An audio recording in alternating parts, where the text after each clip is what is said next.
The most essential components on the path are love, surrender, and awareness. Those are, to me, the three most essential components of our spiritual awakening. Love, for many reasons. First of all, because it is the core nature of who you are. And so if you're separate from love, you're separate from yourself, you're separate from your truth.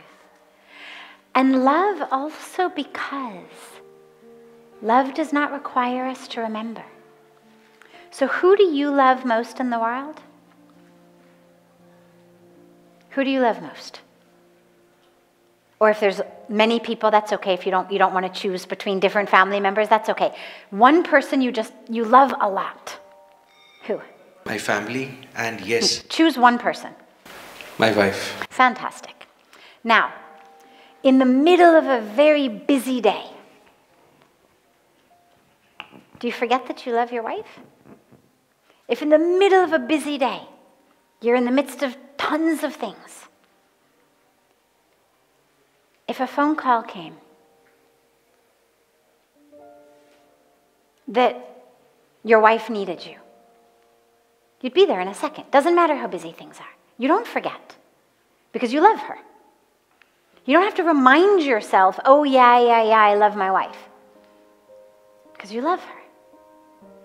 As Pujya Swamiji always says, you don't have to take a mala, right?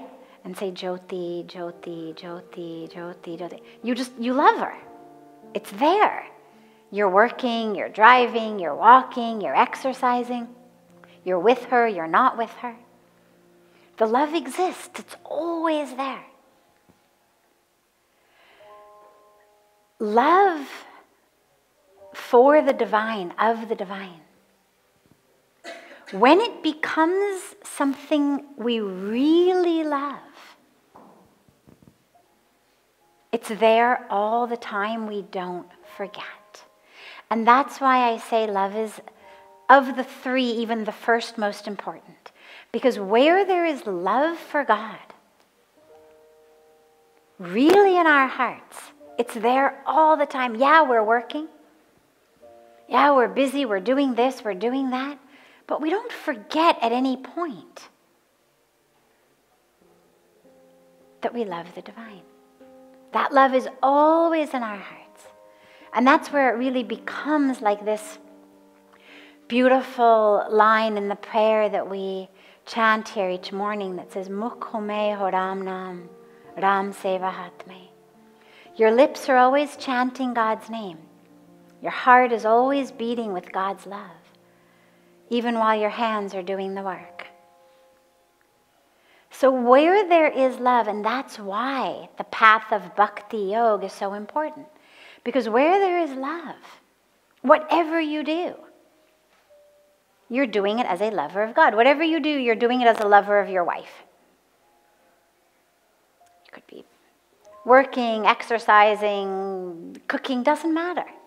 Whatever you're doing it as a lover of your wife.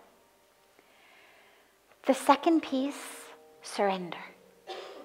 Because that which pulls us out of love is expectation.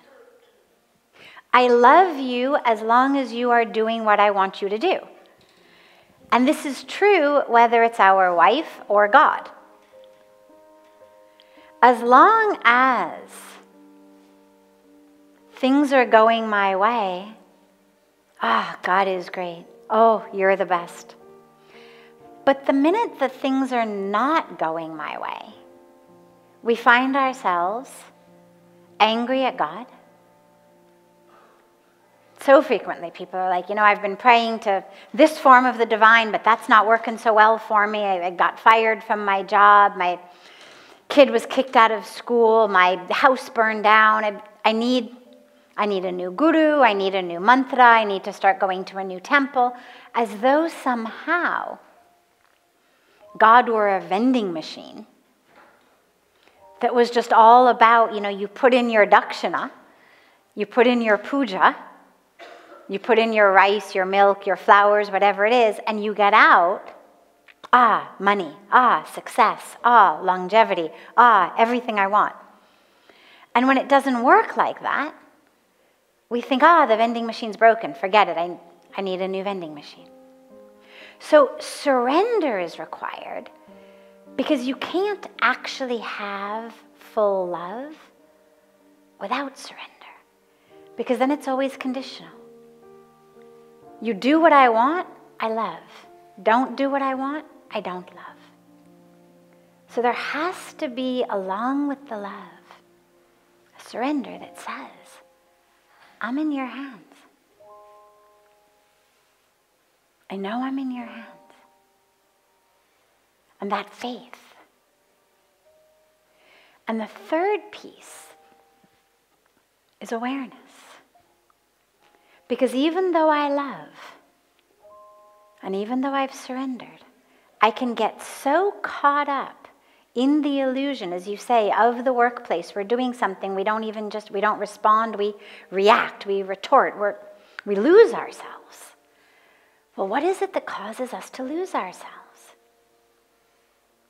No matter how much you love your wife, presumably sometimes you speak to her in a tone of voice that you later regret, that you think, my God. And what do we say? We say things like, that wasn't me. Well, what do you mean it wasn't you? Who was it? But we always say that. It wasn't me. I don't know who that was. Or we say, I didn't mean to say it. I love that one. What do you mean you didn't mean to say it? Then whose idea was it to say it? If you didn't mean to say it, how exactly was it that your mouth, your tongue, your vocal cords made the words come out? What we mean when we say that is, I lost awareness. I lost consciousness. In that moment, I was not grounded in who I really am. Ignorance, ego, patterning, false identities took over. And that's why we need to be aware. That's why all of our spiritual practices emphasize mindfulness. Because if I'm grounded and I'm mindful, I'm not going to say or do something that tomorrow morning I regret.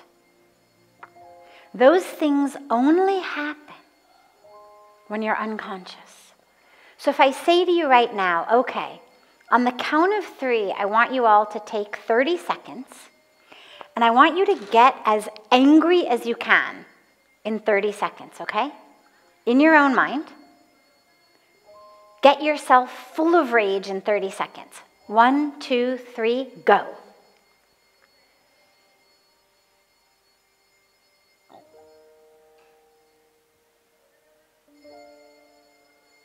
Okay. Was that easy or hard? Hard. Anybody else? Couldn't do it, even tried, couldn't do it. Great, couldn't do it. Now, but do you get angry sometimes? Very much. Anybody else notice that same discrepancy, that they couldn't even do it when they tried, but they find themselves angry a lot otherwise?